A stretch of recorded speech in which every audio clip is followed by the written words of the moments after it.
আইমাতৃসকলে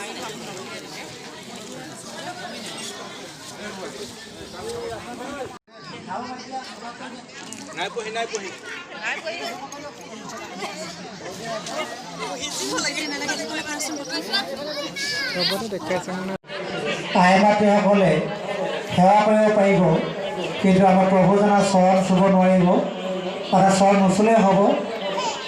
দুফালে আলিটোৰ দুয়ো কাষে আপোনালোকে সেৱা কৰিব পাৰিব, আৰু মাজত থকা কাপোৰখন ধৰি আমাৰ প্ৰভুজনা আহিব।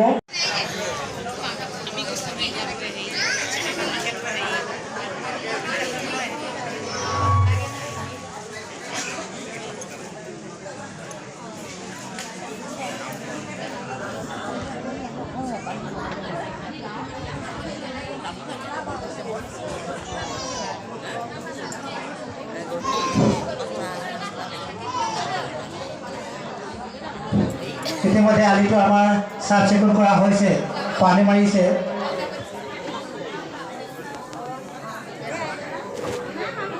ছাৰে কৰিব বিচৰা নাই।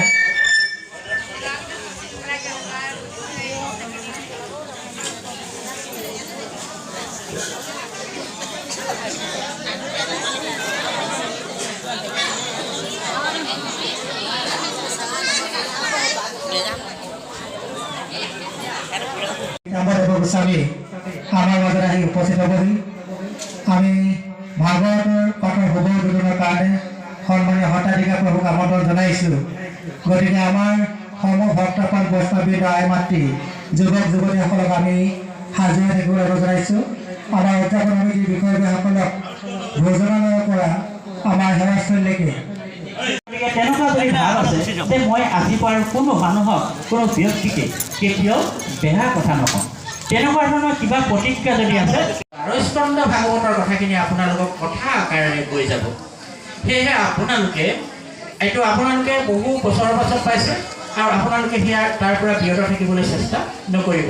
আৰু মই কালি আৰু এটা কৈছোঁ, আজি ভাগৱত আৰম্ভ হ'লেই, গতিকে সেইকাৰণে আপোনালোকৰ প্ৰত্যেক ঘৰৰ গৃহস্থই পদূলি মুখত দুভাগ দুইফালে নঙলা মুখত বা গেটে যি নাথাকক লাগে আমাৰ যি বস্ত্ৰ আমাৰ পৰাৰ কথা আছিল, সেইবিলাক ব্যৱস্থা কৰিবৰ কাৰণে অভ্যৰ্থনা সমিতিৰ আমি সদস্যসকলক আহ্বান জনাইছোঁ।